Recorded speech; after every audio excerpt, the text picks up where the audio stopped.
Magandang umaga po sa inyong lahat mga kapudre patayon. Samahan nyo kami dito magluto ng aming tanghalian na seafood mix corn soup. Yan, huwag natin patagal mga ka-FT. Let's G! Gusto pala mga ka-FT, nandito pala tayo sa palengke na magra sa GMA. Tapos mga ka-FT, pasok muna tayo mga ka-FT kasi di tayo makakabili yan. Tapos ito, nandito pala tayo mga ka-FT sa bilihan ng mga isda. Tapos ayan, kuha na agad tayo mga ka-80 ng 1 kilong halaan tsaka 1 kilong tahong mga ka-80. Ang goods yan mga ka-80. Tapos ito naman, pagka goods na, tukunin naman natin yung alimasag mga ka-80. Mga 2 kilo kunin natin yan. Pero si kuya na papipiliin natin kasi hindi natin mabibidyohan ng maayos yan. Kasi yan, tinimbang na yan. Mga 2 kilo mahigit yung kinuha natin dyan. Tapos yan, binalota pala to ni kuya. Ito naman, yung hipon naman natin. Yan, kukuha din tayo mga ka-80. Mga 1 kilo lang mga ka-80 kasi medyo masakit yan mga ka-80. Kaya 1 kilo lang. Ang goods na yan. Tapos iyan, bili din pala tayo mga ka-80 ng kalahating kilo ng salmon belly para mas masarap yung sabaw natin mga ka-80. Tapos ito, tamang text muna sa baby niya mga ka-80 kasi miss niya na daw niya. Tapos ito naman mga ka-80, kuha din pala tayo mga ka-80 ng itlog. Tapos ito mga ka-80, nabili na pala natin lahat ng kailangan natin. Hindi na natin pinakita lahat. Yan, uwi na tayo mga ka-80 para masimulan na natin ito mga ka-80. Tapos ito pala mga ka-80, nandito na pala ako sa bahay mga ka-80. Yan, binalata na agad dito Omi itong mga mais mga ka-80 para masimulan niya ng gayatin ng ganyan. Yan, maliliit lang na hiwa mga ka-80 para mas masarap yung sabaw natin. Tapos ito naman yung mga seafood natin na ilatag na natin. Ito yung belly, kalahating kilo. Ang unti lang nagit natin, kaya ganyang hiwa lang mga ka-80, tipid tips. Tapos yan, yung tapos na si Tito maghiwa, yan, hinugasan niya na tong hipon mga ka-80. Yan, wala nang ginawa dyan, hinugasan lang yung mga ka-80 para mabilisan lang. Ito naman yung mga alimasag, tinanggal na yung yung mga ka-80, yung goma.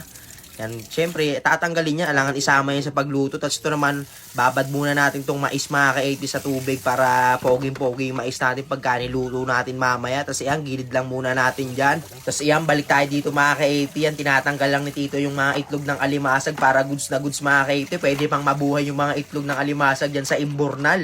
Tapos ito naman, yung yung tahong mga ka-80, yan, hinugasan lang ni Tito. Yan, mabilis lang naman hugasan yan, kaya goods lang. Yan, tignan nyo naman yan. 1 kilo na yung mga ka-80. Tapos ito naman yung belly. Yan, binanlawan lang Tito yung saglit lang naman hugasan yan lahat. Wala naman masyadong ginawa dyan. Hugasan lang, pinakita lang natin para makita yung kung gaano kalinis yung pag-prep ng ng mga kinakain natin. Tapos yan, hatid na natin itong mga ka-80 sa lamesa. Tapos yan, tignan nyo naman, napaka-pogi na nagbibit-bit. Talagang papogi pa sa camera. Tapos yan, lapag na natin dyan. Yan, goods yan. Dahan-dahan lang baka malaglag. Tapos ito naman, si Tito Dindo. Yan, nagsisibak siya ng mga natin, ng panggatong. Tapos yan, nakasiga na pala sila Tito. Tapos yan, si Tito Ome.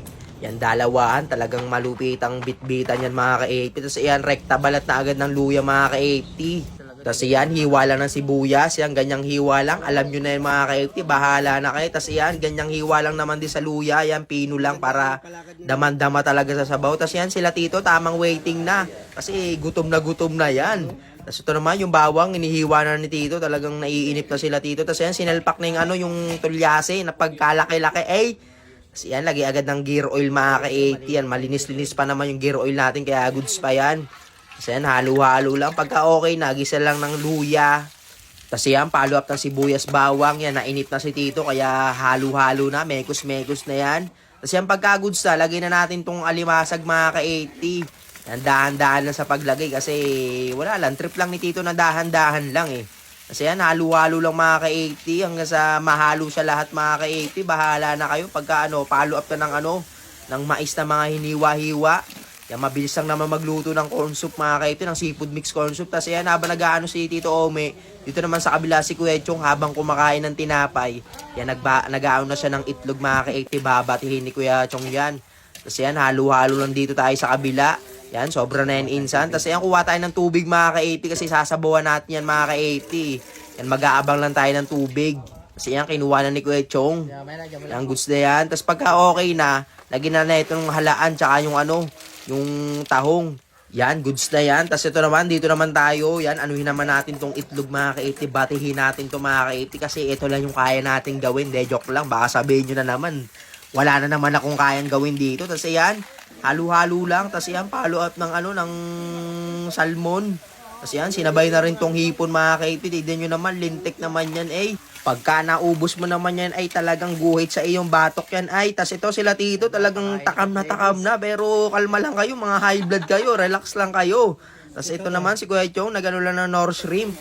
Yan, 5 North Shrimp yan mga ka-80. Yan yung magpapasarap dyan mga ka-80. Tas iyan, hinalo-halo na ni Kuya Chong. Tignan nyo, parang nagsasagwan mga ka-80. Napakalaki ba naman eh. Tas iyan, lagay lang ng pamintang Pauline mga ka-80 para onting gudjit, tas papalo pa natin ng 10 kilong tubig. Yan, kasi pagka ano mo yan, mauuhaw ka yan eh. Talagang papalo up ka ng tubig dyan mga ka-80. Maraming tubig yan. Kasi yan, naglagay lang pala si Kuya Chong ng cornstarch sa tubig, pampalapot mamaya yan para goods na goods yung sabaw natin. Tas yan, hinalo-halo na. Kasi yan, kuha tayo pala mga ka-80 ng asin dito, yung mga otab natin, yung fresh na fresh yan, talagang walang tulugan yan. Kasi yan, lagay lang natin dyan para lumasa naman kasi naglagay tayo ng tubig eh, alangan din natin lagyan ng asin yan. Kasi yan, waiting lang tayo magkumulo na ito mga ka-80, tignan nyo naman yan.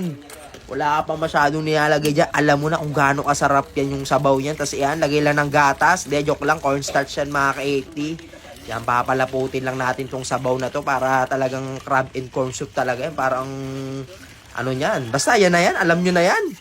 Tapos ayan, kuha ulit, lagay ulit ng cornstarch, tapos lagay ulit kasi kulang pa yung lapot niya, kaya dadagdagan natin. Hanggang sa maging masaya tayo sa lapot niya, yan, dadagdagan natin yan. Tapos yan, timpla ulit tayo ng asin kasi nagdagdag tayo ng cornstarch, may tubig yan, kaya kailangan natin magdagdag yan, adjust lang.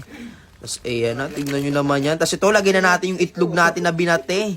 Yung mga 10 pirasong itlog yan, talagang goods na goods yan, oh. Ayun yung magpapapogi ng sabaw dyan eh, oh. Napakatikas yan mga ka-80. Talagang poksa ang ano dyan, yung hangover mo. Pagka natikman mo yan, talagang uulit-ulitin mo talaga yan hanggang sa ma-high blood ka. Tapos ito mga ka-80, tikman muna natin yung sabaw natin kung goods na. Tapos iyan, oh. Talaga, titikim lang yan eh. Nagpapogi pa, talagang kapal na mukha eh. Kasi yan, goods yan mga ka-80, hinangunan nila tito. Ganyan lang kabilis magluto niyan. Yan, saglitan lang yan. Kung nasa bahay kayo, kaya nyong gawin yan. Pag di nyo nakayang gawin yan, bugok kayo. Hindi, joke lang. Basta, kaya nyo na yan. Alam nyo na yan. Tapos iyan, hinalo-halo na. Tignan nyo naman yan, oh. Talagang alam mo na eh, na killer soup eh. So yun, tawag na tayo. Sabaw! Wakay sabaw! Tawagin natin sila sa sa baba. Yan, papakuhain natin sila ng sabaw. Oh, kuha ng sabaw! Kuha ng sabaw! Ito mga ka-80. Yan, malapad yung kinuha natin pero may kalaliman. Pero goods na yan. Tapos yan mga ka-80, nakakuha na tayo ng lagayan natin mga ka-80. Hindi na ako makapaghintay dito kumuha ng sabaw. Tapos yan, kuha na tayo ng buong alimasag mga ka-80. Tapos mais, sipon. Tapos yan, halo-halo lahat na yan. Bahala na, kunin na natin lahat yan. Yan, seafood mix nga eh. Tapos ito, Tito Arnel, yan, kumuha na rin siya. Tignan nyo naman kung gaano kadamo yan mga ka-80. Lintik talaga yung mga ka-80. Pagka natikman mo to, poksa ang hangover mo yan. Tapos yan, banatan na natin yan. Talaga. Mapapa-ungol sa sarap eh. Talaga, alam mo naman ka talaga kung gaano kasarap yan eh. Hindi mo na kailangan ng mga explanation dyan eh. Tapos yan, kuha tayo ng kanin. Yan, para malaman-lamanan din kahit papaano yung tiyan natin mga ka-80. Tignan nyo naman yan, sabaw pa lang talaga. Alam mo ng tekwalits. Kasi yan, kuha tayo ng hipon. Yan, wala nang balatan yan mga ka-80. Alam nyo naman yan, kung nanonood kayo sa akin kung paano kumain ng hipon. Wala nang balat-balat yan mga ka-80. Gusto naman si mama, yan, simpleng kuha lang mga ka-80. Kaya partida, may ano pa yan, may high blood pa yan mga ka-80. Pero hindi yan titikman ni mama. Yan, alam niya na yung kontrolin yung sarili niya. Kasi yan, kuha tayo ng hipon ulit. Yan, banat lang. Wala nang balat-balat yan. Bahala na kayo. Kung maarte kayo, edi balatan nyo. Tapos yan, follow up tayo yung sabaw. Talaga. Talaga. Inggit naman si Manoy. Tapos yan, kuha tayo ng tahong. Yun, tignan nyo naman. Tindi kumain ng tahong yan mga ka-80, oh. Tapos follow up ulit ang sabaw. Tanggal ang hangover talaga. Pagka ako naman talaga mga ka-80 kapitbahay nyo, talagang susuko kayo mga ka-80. Hindi nyo kakayanin yan sa food tripan. Kasi yan, tamang kain na dito sila tito. Yan, talagang, yan, banat na banat si Kuya Vic. Kasi yan, banat ulit tayo ng sabaw dito mga ka-80. May sabit-sabit pa tayo mga ka-80 sa labi, oh. Talagang, yung indikasyon na masarap mga ka-80. Kasi yan, kunin na natin tong yung isang buong alimasag mga ka-80. Yan, one hand lang natin bibirahin yan. Yan, parang ayaw pa magpakain ng alimasag mga ka-80. Medyo pakipot pa, pero bubuka ka rin mga ka-80, ano. Tapos yan, banata na natin yung kabilang tipak niyan. Talagang mararamdaman mo yung mga karne-karne ng, ng alimasag. Tapos ito naman, yung kabila ulit. Napakahaba ng nguso mga ka-80. Nakaka-bad trip tignan eh. Tapos yan, banata na natin yan, yung natin, tahong. Tapos ito naman yung hipon, tanggalin natin yung ulo kasi hindi, joke lang, sipsipin natin yan mga ka-80, ngayon lang naman eh. Tapos yan, banat ulit ng hipon. Yan, wala nang balat-balat yan, alam nyo na yan, Jerome yan, nagtataka ka pa. Tapos yan mga ka-80, naubos na pala natin to mga ka-80, kaya goods na yan. Yan, kaya mukhang hanggang dito na lang. Salamat!